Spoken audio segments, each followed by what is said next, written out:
be the spokesperson for India, that is Bharat.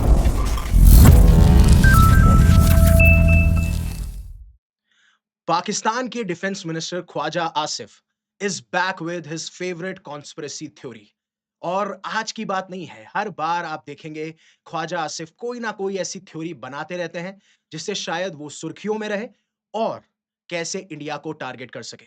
अभी एक video बहुत वायरल हो रहा है जहां पे पाकिस्तान के डिफेंस मिनिस्टर ख्वाजा आसिफ ने यह क्लेम किया है कि इंडिया अफगानिस्तान को इजरायली ड्रोन सप्लाई कर रहा है। और ये इजरायली ड्रोन डायरेक्टली कोई डिफेंस डील के तहत सप्लाई नहीं किए जा रहे। जो इंडिया मानवीय सहायता प्रोवाइड कर रहा है, ह्यूमैनिटेरियन एड प्रोवाइड कर रहा है अफगानिस्तान को, जिसमें फूड की सप्लाईज भेजी जाती हैं और इवन मेडिकल एड भेजा जा रहा है, उन बॉक्सेस के अंदर इंडिया इजरायली ड्रोन्स भेजता है, जिससे पाकिस्तान के खिलाफ अफगानिस्तान को एक प्रॉक्सी की तरह इस्तेमाल किया जा सके, जिसे बार-बार पाकिस्तान के बड़े-बड़े ऑफिशियल एक प्रॉक्सी वॉर कहते हैं अगेंस्ट इस्लामाबाद।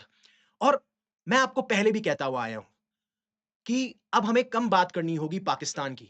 बट अगेन मैं इसलिए बात करता हूं कि ये नैरेटिव्स बहुत ज्यादा फैलते हैं और फिर हमारी गवर्नमेंट को, हमारे सिटीजन्स को, हमारी आर्मी को टारगेट किया जाता है। And that's why we need to destroy all of these narratives. But surprisingly एक बात बताऊं, जब मैं ये वीडियोस बना रहा होता हूं या फिर मैं इंग्लिश आर्टिकल्स पढ़ रहा होता हूं, तब तक मुझे ऐसा लगता है कि हाँ, एक डिसेंसी बची है। लेकिन जब मैं इंडियन मीडिया पे आता हूं और खासकर जब मैं हिंदी मीडिया पे आता हूं, तो बिलीव मी मैं हँस-हँस के पागल हो जाता हूँ और उसका एग्जांपल मैं आपको दिखाना भी चाहूँगा इस न्यूज़ से रिलेटेड ही। अफ़गानिस्तान की मार से घूमा पाकिस्तान का दिमाग।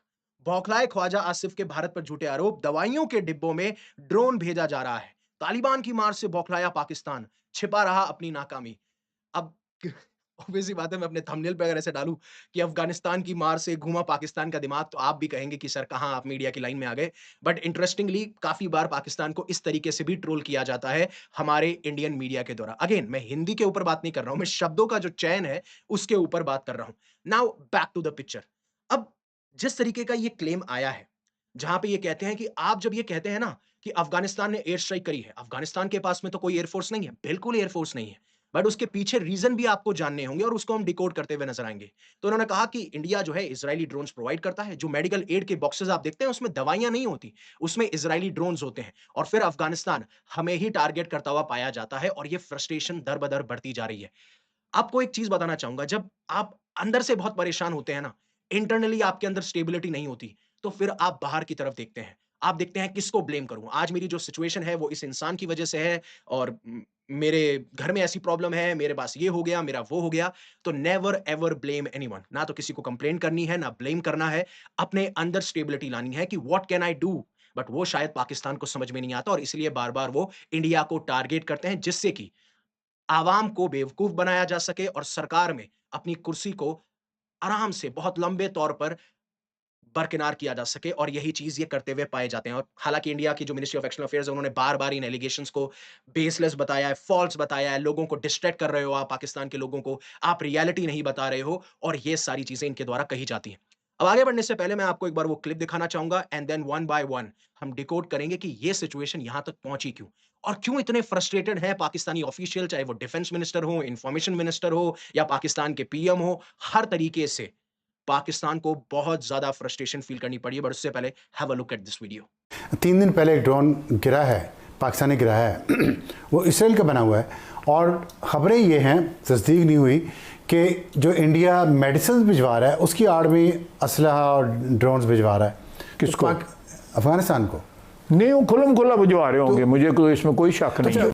अब आपने ये वीडियो साफ-साफ देख लिया होगा जिसमें जो मैंने अभी आपको बताया कि जो ये क्लेम कर रहे हैं, जो ये दावे ठोक रहे हैं, हालाँकि अगेन कोई एविडेंसेस नहीं है, कोई प्रूफ नहीं है, कोई डॉक्यूमेंट नहीं है, ना कोई इंटेलिजेंस एजेंसीज़ की तरफ से कोई एविडेंसेस दिए जाते हैं। Again proofs are over social media, क्योंकि सोशल मीडिया इनको बहुत ज़्यादा पसंद है। लेकिन जब पीओके में प्रोटेस्ट हो तब सोशल मीडिया पसंद नहीं है, तब अपने नैरेटिव। और जहाँ तक ड्रोन्स की बात की जाए, तो पाकिस्तान के डिफेंस मिनिस्टर को ड्रोन से काफ़ी ज़्यादा प्यार है। आपको याद होगा ऑपरेशन सिंदूर के टाइम पे जब हमने काफ़ी सारे ड्रोन्स पाकिस्तान की टेरिटरी में भेजे थे एंड वो अलग-अलग जगह टारगेट्स को डिस्ट्रॉय कर रहे थे, उसका इफ़ेक्ट भी देखने को मिल रहा था, जैसे वीडियोज़ बाहर आए। तब इन्होंने पार्लियामेंट के अंदर ये कहा कि हमने इंडियन ड्रोन्स को इसलिए इंटरसेप्ट नहीं किया क्योंकि हमारे जो एयर डिफेंस सिस्टम थे उनकी लोकेशन रिवील हो जाती। तो फिर एयर डिफेंस सिस्टम बनाए किस लिए गए हैं?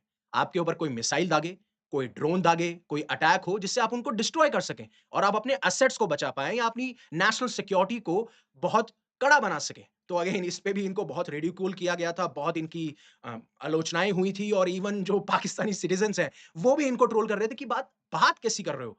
सेंस तो होना चाहिए मतलब डिफेंस मिनिस्टर ऐसी बात कर रहा है, मतलब कोई बात करता तो अब वो कहानी इंडिया की भी ऐसी ही है, लेकिन काफ़ी मिनिस्टर्स ऐसे हैं जहाँ पे आप देखेंगे कि ना उनको किसी बारे में इंफॉर्मेशन पता है, ना उनको पता है कि चेन ऑफ कमांड क्या होती है, किस तरीके से रिएक्ट करना होता है। But what can we expect from politician? एक्सलेट मतलब mostly from the politicians. That is how it goes. अब वन बाय वन जानते हैं कि ये सिचुएशन हुई तो हुई कैसे? ऐसा क्या हुआ है पिछले 1-2 हफ्तों में जो यहाँ तक सिचुएशन पहुँच चुकी है? बट उससे पहले अनअकैडमी आपके लिए लेके आया है शिक्षा महोत्सव, जिसमें हम आपको ट्रिपल ट्रीट दे रहे हैं। मतलब आप 2027, 28, 29 अगर इन एग्ज़ाम्स को टारगेट कर रहे हैं, तो मान लीजिए आप 9 महीने का सब्सक्रिप्शन खरीदते हैं, तो आपको 9 महीने के सब्सक्रिप्शन के ऊपर 9 महीने का सब्सक्रिप्शन मिलेगा एंड देन 9 महीने मिलेगा एश्योर। सेम आपको 12 महीने में भी, तो पहला आपने 12 महीने का सब्सक्रिप्शन खरीदा, दूसरी ट्रीट हमारी तरफ से हुई कि आपने 12 महीने का फ्री सब्सक्रिप्शन लिया, फिर उसके ऊपर तीसरी ट्रीट हुई कि हमने आपको 12 महीने का एश्योर दिया। अब एश्योर का मतलब ये है कि पहली बात तो ये अवेलेबल है 27, 28 और 29 के एस्पिरेंट्स के लिए। आप प्रीलिम्स में अपेयर हो रहे हैं और उससे पहले आपको हमारे यहाँ पे अपना एडमिट कार्ड सबमिट कराना होगा। और खुदा ना खास्ता आपने जो 1 साल या 2 साल का कोर्स लिया है और आपका प्रीलिम्स नहीं निकलता है, तो अगर आप चाहते हैं कि वो सब्सक्रिप्शन 1 साल के लिए और एक्सटेंड किया जाए, तो आपको कुछ शर्तें माननी होंगी। यानी मिनिमम 500 घंटे आपको अनअकैडमी प्लस जो हमारी ऐप है, उसके ऊपर बिताने होंगे। उसमें साथ-साथ आपको 30 टेस्ट प्रीलिम्स के लिखने होंगे, जिसमें मिनिमम 50% क्वेश्चन आपको अटेम्प्ट करने होंगे। 30 टेस्ट आपको मेंस के लिखने होंगे अनअकैडमी प्लेटफ़ॉर्म पे। ये सारी कंडीशन जब आप फुलफिल करेंगे, तो अगर आप प्रीलिम्स नहीं निकाल पाते हैं, तो नेक्स्ट ईयर का सब्सक्रिप्शन हमारे ऊपर होगा। आपको कुछ भी नहीं देना है उसके लिए। तो इस ऑफर को अपने हाथ से मत जाने दीजिएगा। वन ऑफ द नहीं, the best subscription you can get. अब समझते हैं हुआ क्या? आपको ले चलता हूँ मैं जून 10 को। जब पाकिस्तान ने यह कहा कि हमने अफ़गानिस्तान के ऊपर एयर स्ट्राइक्स करी है और हमने काफ़ी सारे ऐसे टारगेट्स को निशाना बनाया है जहाँ पे मिलिटेंट्स या फिर जो लोग हमारे यहाँ पे इंस्टेबिलिटी ला रहे हैं, जो आपको खैबर पख्तूनख्वा में अटैक देखने को मिलते हैं और जो बार-बार पाकिस्तान, अफ़गानिस्तान के ऊपर एलिगेशन लगाया गया है कि आप तहरीक-ए-तालिबान पाकिस्तान के मिलिटेंट्स को पनाह देते हैं, उनको आप ट्रेन करते हैं, आप उनको सपोर्ट करते हैं, जिसकी वजह से आज खैबर पख्तूनख्वा में इतना ज़्यादा इंस्टेबिलिटी है। अगर खैबर पख्तूनख्वा में ऐसा है, तो बलूचिस्तान में क्यों है? फिर आपके यहाँ पे पीओके में क्यों प्रोटेस्ट है? आपके यहाँ पे सिंधुस्तान की बात क्यों की जाती है? आपके बाकी प्रोविंसेस क्यों इतना अच्छा फ़ील नहीं कर पा रहे? ना वहाँ पे प्रॉपर सप्लाई हो रही है फूड की, मेडिकल एड की और इवन अनएम्प्लॉयमेंट बढ़ रही है, इन्फ्लेशन बढ़ रहा है, डेट बढ़ रहा है। अगर सिर्फ़ एक रीजन की बात होती तो ये लॉजिकल लगता भी, लेकिन हर एक रीजन में वही समस्या है क्योंकि जड़ है पाकिस्तान का एडमिनिस्ट्रेशन। जड़ है पाकिस्तान किस तरीके से अपने लोगों को देखता है, कहाँ वो इन्फ्लुएंशियल लोगों को सर्व कर सकता है, उन्हें आम मासस से कोई फ़र्क नहीं पड़ता और यही मैं बार-बार कहता हुआ आया हूँ। मुझे दिक्कत नहीं है पाकिस्तानी लोगों से, लेकिन अगर वो सवाल नहीं खड़ा करेंगे, वो प्रोटेस्ट नहीं करेंगे जैसा पीओके में हो रहा है, तब तक आप रियलिटी से अवगत नहीं करा पाएँगे अपने आप को और बहुत दूरी बना के रखेंगे और यही एक्सप्लॉइटेशन आपका चलता रहेगा। और जब ये अफ़गानिस्तान के ऊपर लॉन्चेस किए, तो अफ़गानिस्तान ने ये कहा कि आप तो कह रहे हैं कि आपने मिलिटेंट्स को टारगेट किया है, आपने मिलिटेंट्स को मारा है, बट एक्चुअली में जो वीडियोज़ निकल के आए, जो रिपोर्ट्स पब्लिश हुई, वहाँ पे बच्चों की जान गई थी। 10 से 11 बच्चे मारे गए थे और जब भी 1-2 बार स्ट्राइक्स पहले भी जब पाकिस्तान ने की है, खासकर मार्च में सीज़फायर हो चुका था, लेकिन सीज़फायर के ऊपर सब सब साहब ने कहा कि इट्स अ फ्रेजाइल सीज़फायर और चाइना ने भी काफ़ी बार मीडिएट करने की कोशिश की, लेकिन कोई परमानेंट सॉल्यूशन निकल के नहीं आता, खासकर ड्यूरेंट लाइन को लेके। और उसी के रिस्पॉन्स में अफ़गानिस्तान, पाकिस्तान के कुछ ऐसे टारगेट्स हैं, वहाँ पे एयर स्ट्राइक करता है। जहाँ पे इन्होंने बलूचिस्तान और खैबर पख्तूनख्वा में जो मिलिटेंट हाइडआउट्स हैं, जो उनके ठिकाने हैं, उनके ऊपर अटैक किया जाता है और इसमें बताया जाता है कि काफ़ी बार जो Islamic state of Iraq and Syria, Khurasan के लीडर्स हैं, ये इन हाइडआउट्स को विज़िट करते हैं। इनका एक इंटेलिजेंस सर्कल है जो पाकिस्तानी ऑफिशियल्स, पाकिस्तानी मिलिट्री के साथ काम करता है, जिससे ये अफ़गानिस्तान पे कैसे अटैक कर सकें, हमने उनको टारगेट बनाया है। वहीं पे जब अफ़गानिस्तान अटैक कर रहा है पाकिस्तान पे, तो इनके मिलिटेंट हाइडआउट्स पे अटैक किया जा रहा है, प्रूफ के साथ बताया जा रहा है। बट जब पाकिस्तान अटैक करता है, तो बच्चों को टारगेट बनाता है, सिविलियंस को टारगेट बनाता है। जब से आप जनवरी से देखेंगे, ये जो सीज़फायर है, जिसको हम फ्रेजाइल सीज़फायर कहते हैं, अराउंड 400 से ज़्यादा लोग मारे जा चुके हैं अफ़गानिस्तान के अंदर, 300 साढ़े 300 लोग घायल हैं, जो भी पाकिस्तान ने एयर स्ट्राइक्स करी हैं। और जहाँ तक बात आई ना कि अफ़गानिस्तान ऐसा क्यों कर पाता है, आपको देखना होगा जब सोवियत वॉर हुई थी, जब सोवियत इन्वेजन हमें देखने को मिला था अफ़गानिस्तान में, जो वॉर ऑन टेरर हुई थी, जब अमेरिका और उनकी कोएलिशन फोर्सेस आई थी, जिसमें उनको तालिबान को रिमूव करना था, अल-कायदा को रिमूव करना था, तब वो काफ़ी सारे ऐसे मिलिट्री इक्विपमेंट्स वहीं छोड़ के चली गई थी और धीरे-धीरे अफ़गानिस्तान के जो खासकर तालिबान के जो लोग हैं या जो तालिबान में जो लीडर्स हैं या इंपॉर्टेंट ऑफिशियल्स हैं, उन्होंने अपने सोल्जर्स तैयार किए जो इन इक्विपमेंट्स का इस्तेमाल कर सकते हैं और उन्हीं इक्विपमेंट्स का इस्तेमाल किया जा रहा है। इनके पास में कोई एयरफोर्स नहीं है, कोई एयर सिक्योरिटी भी नहीं है, बट जो भी रिसोर्सेज इनके पास में है, ये उनसे अटैक कर रहे हैं, ना कि इंडिया सप्लाई कर रहा है इनको इज़राइली ड्रोन्स। और अगर आपके पास में प्रूफ है, तो प्लीज़ आइए इंटरनेशनल मीडिया पे बात कीजिए, एविडेंसेस दीजिए, हर कोई आपकी बात सुनेगा।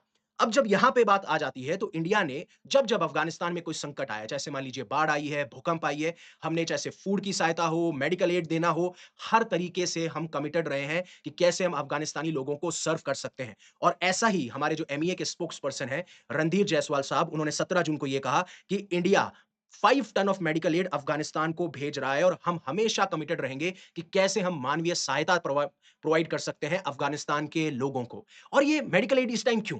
क्योंकि तालिबान ने पाकिस्तान से जो दवाइयाँ आती थी उसको इंपोर्ट करना बंद कर दिया है। तो या तो मतलब इसमें तालिबान को शॉर्टेजेस फेस करनी पड़ रही हैं, काफ़ी इंपॉर्टेंट दवाइयाँ नहीं है उनके पास में, जो दवाइयाँ हैं उनके प्राइसेस बढ़ते जा रहे हैं। इस सिचुएशन का संज्ञान लेते हुए मिनिस्ट्री ऑफ एक्सटर्नल अफेयर्स या इंडियन गवर्नमेंट ने ये डिसाइड किया कि हम कमिटेड रहेंगे अफगानिस्तान लोगों की तरफ और इसी ह्यूमैनिटेरियन एड की तरफ काफ़ी बार फूड पैकेट्स, फूड पैकेजेस और मेडिकल एड अफगानिस्तान को प्रोवाइड कर दी जाती है और यही सारी फ्रस्ट्रेशन है। तालिबान जिस तालिबान को ये गुड तालिबान मानते थे, यानी कि ये तालिबान जब पावर में आएगा तो पाकिस्तान के साथ में मिलके इंडिया के खिलाफ हम अटैक प्लान कर पाएँगे, इंडिया के अंदर इंस्टेबिलिटी ला पाएँगे, हमारा स्ट्रांग होल्ड बढ़ेगा, वैसा हुआ नहीं। तालिबान अब चाहता है कि उसे लेजिटिमेसी मिले, ज़्यादा से ज़्यादा गवर्नमेंट उन्हें रिकॉग्नाइज़ करें, बड़े-बड़े देशों के साथ में उनके संबंध हों, नहीं तो अदरवाइज़ गवर्नमेंट आगे नहीं बढ़ पाएगी, आगे चल नहीं पाएगी और तालिबान की लेजिटिमेसी में अगर सवाल उठेंगे, तो तालिबान अगेन पावर से आता रहेगा, जाता रहेगा और ये तालिबान को समझ में आता है कि अगर हमने एक्शन लिया इंडिया के खिलाफ, अगर हमने फिर से टेररिज्म फैलाया, फिर से इंस्टेबिलिटी लाए, तो हम लॉन्ग टर्म तक अफगानिस्तान में रूल नहीं कर पाएँगे, हमारी पावर नहीं रहेगी, खासकर जब 2021 में तालिबान में ही आते हैं। पहली फ्रस्ट्रेशन ये। दूसरा, बलूचिस्तान में हमेशा से Balochistan liberation movement, freedom fighters बार-बार अटैक करते रहते हैं इनकी फोर्सेस पे और ये साफ-साफ दर्शाते हैं कि आप हमारे रिसोर्सेस को एक्सप्लॉइट नहीं कर सकते। इसीलिए आज तक सीपैक कॉरिडोर इंस्टेबिलिटी में ही है, कभी पूरा होने की बात ही नज़र नहीं आती। फिर खैबर पख्तूनख्वा में टीटीपी ने नाक में दम कर रखा है, जो कि सेम आइडियोलॉजी को फॉलो करते हैं जो तालिबान फॉलो करता है। जैसी गवर्नमेंट वहां है वैसी ही गवर्नमेंट ये पाकिस्तान में चाहते हैं। और अब जो पीओके में प्रोटेस्ट है, ये सारी चीजें मिलकर इतना फ्रस्ट्रेट कर रही हैं पाकिस्तानी एडमिनिस्ट्रेशन को, जिसकी वजह से आज ये स्टेटमेंट बाहर निकल के आ रहे हैं, आज ये फ्रस्ट्रेशन हमें देखने को मिल रहा है। और आपको 2-3 दिन पुरानी न्यूज़ याद होगी, जब हमारे जो जल शक्ति मिनिस्टर हैं, उन्होंने कहा कि हो सकता है 2028 तक हम इंडस वाटर ट्रीटी का जो पानी जाता है पाकिस्तान को, उसको कंप्लीटली बंद कर दें। उसके बाद में भी डिफेंस मिनिस्टर ख्वाजा आसिफ का यही जवाब आया था इसके एवज में कि अगर ऐसा होता है तो हम वॉर लड़ सकते हैं, आपको कोई मिलिट्री एक्शन देखने को मिल सकता है पाकिस्तान के द्वारा इंडिया के ऊपर। क्योंकि हमारी नेशनल सिक्योरिटी जब-जब खतरे में आएगी, क्योंकि ये वाटर को अपना एक नेशनल सिक्योरिटी का इंपॉर्टेंट एस्पेक्ट मानते हैं और अगर हमारी वाटर की स्कैरसिटी आती है, वाटर की कमी आती है, क्योंकि इंडस वाटर ट्रीटी जिसको 1960s में साइन किया गया था, ब्रोकर किया गया था वर्ल्ड बैंक के द्वारा, उसमें यह डिसाइड हुआ था कि इंडस वाटर का जो पानी है वो 80% तक शेयर किया जाएगा पाकिस्तान के साथ में, जो उनकी खेती के लिए, पानी, ड्रिंकिंग नीड्स के लिए, सैनिटेशन नीड्स के लिए बहुत इंपॉर्टेंट है। और अब इनका मानना यह है कि अगर इंडिया रिड्यूस करता है या कंट्रोल करने की कोशिश करता है flow of Indus water treaty, तो हमारी तरफ से मिलिट्री एक्शन यानी वॉर आपको देखने को मिल सकती है। और उसके रिस्पांस में भी हमने रिस्पांस दिया कि जो पाकिस्तानी एडमिनिस्ट्रेशन मिलिट्री फेल हो रही है पाकिस्तान को गवर्न करने में, चलाने में, चाहे वो पीओके हो, बलूचिस्तान हो, खैबर पख्तूनख्वा हो, अफगानिस्तान हो, ईरान हो, कुछ भी हो, जहां पे भी वो काम कर सकते हैं, वहां पे वो हर जगह फेल हो रहे हैं और एक ही टारगेट उनके सामने होता है, दैट इज इंडिया। और यही सारी चीजें थी जो मैं आपको समझाना चाहता था। आपका क्या पॉइंट ऑफ व्यू है कमेंट सेक्शन में ज़रूर बताइएगा और अगर आपको अच्छा लगता है तो सब्सक्राइब करना मत भूलिएगा। So that is it from my side. Thank you very much for giving me your precious asset that is your time. Stay safe, stay happy, take care. जय हिंद, जय Bharat and always remember one thing, live in such a way that universe will be proud of you.